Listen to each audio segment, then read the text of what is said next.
ಕರ್ನಾಟಕದ ಆರ್ಥಿಕತೆಯಲ್ಲಿ ಕರ್ನಾಟಕದ ಮಣ್ಣು ಕೂಡ ಅತ್ಯಂತ ಮಹತ್ವದ್ದು. ಕರ್ನಾಟಕದ ಮಣ್ಣು ಬರೇ ಹಸಿವನ್ನ ಮಾತ್ರ ಅಲ್ಲ, ಆರ್ಥಿಕವಾಗಿ ಕರ್ನಾಟಕಕ್ಕೆ ಬೆಂಬಲವನ್ನ ಕೊಡ್ತದೆ. ಕರ್ನಾಟಕದಲ್ಲಿ ಮುಖ್ಯವಾಗಿ ಕೆಂಪು ಮಣ್ಣು, ಕಪ್ಪು ಮಣ್ಣು, ಲ್ಯಾಟರೈಟ್ ಮಣ್ಣು, ಅಲುವಿಲೈ ಮಣ್ಣು ಜೊತೆಗೆ ಕಾಡು ಮಣ್ಣು ಸಿಗುತ್ತದೆ. ಕೆಂಪು ಮಣ್ಣು ಕರ್ನಾಟಕದ ಬಹುಭಾಗದಲ್ಲಿ ಕಾಣಸಿಗ್ತದೆ. ಇದರಲ್ಲಿ ರಾಗಿ, ಜೋಳ, ಬೇಳೆಗಳನ್ನು ಬೆಳೀತಾರೆ. ಕಪ್ಪು ಮಣ್ಣು ಉತ್ತರ ಕರ್ನಾಟಕದ ಭಾಗದಲ್ಲಿ ಕಾಣಸಿಗ್ತದೆ. ಇದರಲ್ಲಿ ನೀರನ್ನು ಹಿಡಿದಿಟ್ಟುಕೊಳ್ಳುವ ಮತ್ತು ಅತ್ಯಂತ ಫಲವತ್ತಾದ ಮಣ್ಣು. ಹತ್ತಿ ಮತ್ತು ಎಣ್ಣೆ ಬೀಜಗಳನ್ನು ಬೆಳೀತಾರೆ. ಲ್ಯಾಟರೈಟ್ ಮಣ್ಣು ಮಲೆನಾಡು ಮತ್ತು ಕರಾವಳಿ ಪ್ರದೇಶಗಳಲ್ಲಿ ಕಾಣಸಿಗ್ತದೆ.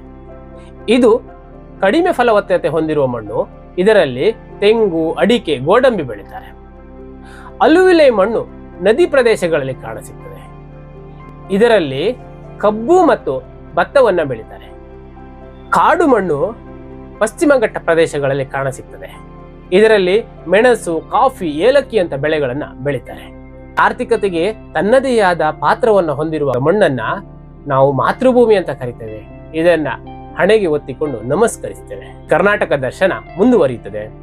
ನೀವು ನಮ್ಮ ಫಸ್ಟ್ ರಿಯಾಕ್ಷನ್ ಚಾನಲ್ ಅನ್ನ ಫಾಲೋ ಮಾಡಿ, ಸಬ್ಸ್ಕ್ರೈಬ್ ಮಾಡಿ, ಲೈಕ್ ಮಾಡಿ.